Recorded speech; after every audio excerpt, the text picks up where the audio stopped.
Okay, it's time for the Daily Jodi. I have no idea what episode this is. It's 3 in the morning and I really need to go to bed. But somebody mentioned today that they missed my Daily Jodi videos. And this is going to be the third one that I need to upload. But life is really good. We're in Indianapolis today. We saw my son and my grandson.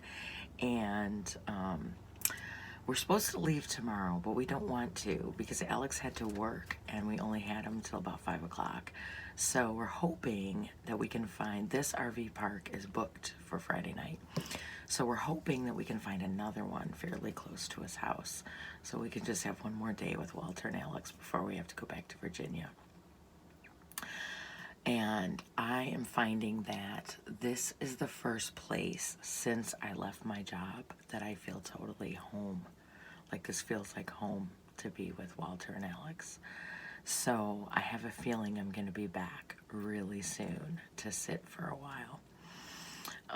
Wyatt and I, when I lived in Florida and Wyatt met me, he lived in Virginia.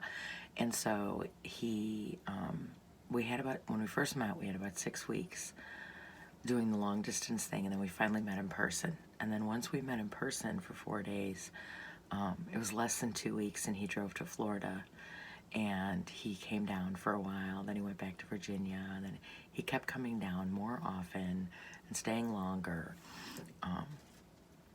And we've been together almost 4 years. In that time, we mostly live together, but we frequently do the long distance thing. And then, you know, one of us will miss the other so bad we can't stand it, so we'll get together again.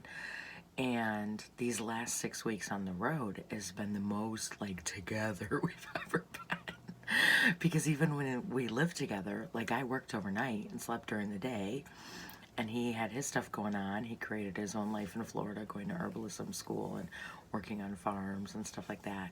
So we've always like taken trips separately and stuff like that. So I was thinking tonight that when I tell people, like I'll be going to Indiana, people are gonna wonder like, oh my God, are you and Wyatt okay? It's like, no, that's normal for us to like not always be together. So that's why we work, because we let each other be who we need to be and do what we need to do. So we were discussing tonight like what that would look like if I found an RV park where I could come to Indiana and book it by the month. It's like way cheaper for 30 days. It's like paying for 2 weeks and you get 4. Like you can get for like $450 like 30 days of electricity and water and sewer and everything. So we'll probably go to Virginia, and I'll save up some money, and then I'll come to Indiana. He'll probably follow me in his car, get me all set up, stay for a day or two, and then go back. And then whenever I'm ready to leave, he'd come help me tear down and get everything together and go back. And then we'll visit each other in the meantime. But I see that as something I really want. And it's funny because on this trip, there's been so much time where I realized over the last year, I've done everything I've dreamed of. Like my dream was to do the last year of my life. So I've been kind of like, what's next? I don't know. Well, I always said my dream was to be free and travel for like a year and see what I wanted and figure out where I wanted to kind of call home base. While I was in my travels, I would just find some place that felt good and I wanted to stay for a while.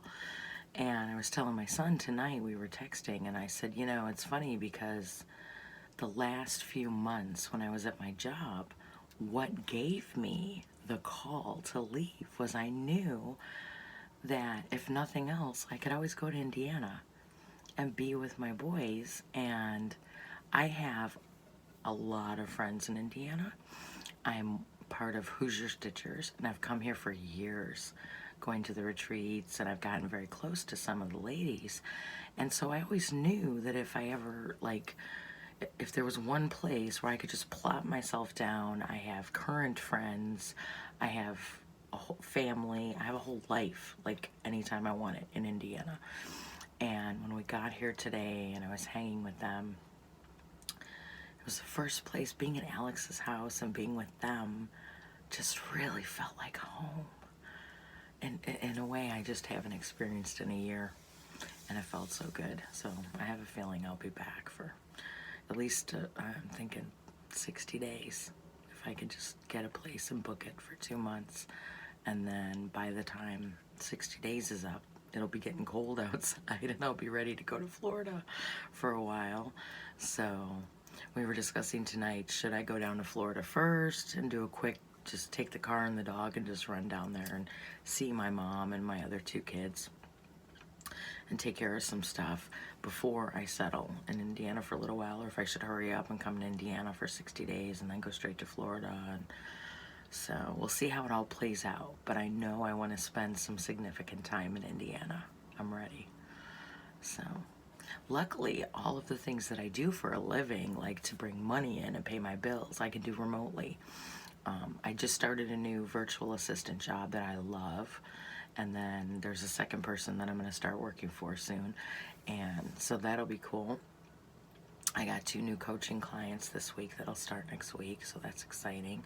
So I'm still doing my own things and working for other people, and all of it can be done over the internet. So as long as I have good data or Wi-Fi, I'm good to go, and I can continue to do things. But all of it is very flexible and remote, so I can still work on all of my own pursuits, like my cross-stitch designs that I need to get on Etsy, and my e-course I'm trying to write, and so I feel really good. Today's a good day, and I feel really excited about all of the possibilities that are starting to show up for me. So, and it's really funny because I was just watching a live on a group, and we were talking about how just a week ago I joined the person on their live, and I was talking about being in Nebraska and stuck, and like it was one of the not so great times on our trip, and it's only been a week and things are totally different. So it's kind of the magic of this life where you just let it unfold before you. Things just come up and happen, and connections are made and opportunities show up, and it really is true if you just take a chance and trust in yourself and just say, you know what, I'm ready to live my life. And you just start, you just start living and not worrying about all the crud that you used to worry about. Things just work themselves out. Tonight, I was thinking too about how, oh, what does that look like? If I go to Virginia, or if I do this or I do that, what am I going to do? Or, and I stopped and I went, you know what? You've done this before. There's so many times when you didn't know what the next 3 weeks looked like. And then it just unfolded, and then it was behind you, and you were in the next thing. So just chill out. It's all going to work out perfect. All your answers are going to come. They always do. And it's so true that we create our own reality. Every choice you make, every day, all day long, creates the life that you have. And so we always think we need to have all the answers today. We need to know the whole plan. We need it all laid out. We need everything scheduled. And what I've learned the most over this whole year is if you just trust and allow, things just happen and work out. And if things happen and work out a way you don't like, you just, in that moment, go, okay, well, this is what I like about it, this is what I don't like about it, this is what I'm going to do differently in the next hour, the next day, the next week, and the next thing you know, it's all kind of worked out. I mean, just think back in your life to some time that was kind of crazy or chaotic, or you didn't know what was going to happen. You just kept showing up every day, and things unfolded, and you made decisions, and then it was behind you. And yeah, we just need to chill out and just go with it and what feels right. And so tonight, I'm happy because I got to see my grandson, and I'll see him again in the morning. He's 4. And when they had to leave, because my son had to work tonight, so he had to go take him to his mom. And when we were saying goodbye, I could feel that little boy's heart. And I could feel how sad he was to leave Mimi.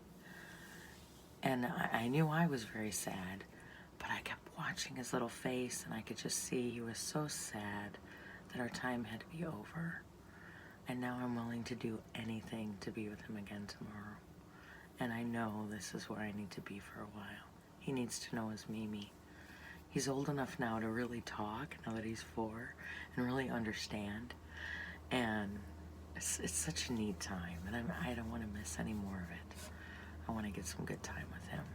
And my son is such a good dad, and he works so hard, and he's always so tired, and he needs a break. He needs some help, you know. He needs me to just... Today they came, we went to their house, and we saw them there for a little bit, and we went out to get lunch, and then we came back to the trailer. And when my son realized, oh yeah, you know, like, we're here, we're all just chilling out, he said, do you mind if I take a nap? Because he works overnight, and he worked last night, he had to work tonight. I said, oh my gosh, duh, yes, lay down right there, take a nap. We got him, it's all good, you know. And he needs that. He needs somebody to just help him once in a while. He is totally a single dad, 24/7. When he's not at work, he is with his son. And I would love to be able to just give him a break and let him have his own life once in a while, you know. So, yeah, it's gonna happen. I can feel it. It's gonna happen. Makes me happy to think about it, so it's supposed to be, right? And then I want to book an event. I want to have my own speaking event. And I had talked to my son like a month ago. I said, you know, Indiana would be a great place, because I want to do something kind of centrally located where people could come from all different parts of the country. And I'm very used to this city because I've come here so much because my son has lived here for many years. He went to college here and then stayed. Before he was out of college, they had the baby, and so then he had to get a job and get settled and everything. So I've been coming here to Indianapolis, you know, for years to see him in college and visit him as an adult. And so I feel very at home here. And then, like I said, I have a whole network of friends. Like, I'd have an instant life if I was here. So yeah, it just feels really good. It feels really good. So I'm making another video where I get to say today was a good day. Which is funny because there's days, like yesterday I didn't make a video. And I didn't skip the video on purpose. I was having a very down day, and I would have loved to talk about it and get it out of my system. But I was so tired. So I made a post and I put on a group, kind of sharing where I was at in the moment. And then I went to bed, like, by 11 o'clock at night, which is something I never do because, as you know, most of these videos are done at like 2 in the morning. It's 3 o'clock right now. But I went to bed and I slept like 12 hours last night. I was like, oh, I needed that a lot more than I needed to keep my daily Jodi commitment. So the sleep did me good, and I'm back, and one day at a time. So yeah, so that's the Daily Jodi for Thursday, July something. I think it was the 12th today. Yeah, because Friday's the 13th. So Thursday, July 12th. I'm doing good. All right, I think that's it. Have a good night.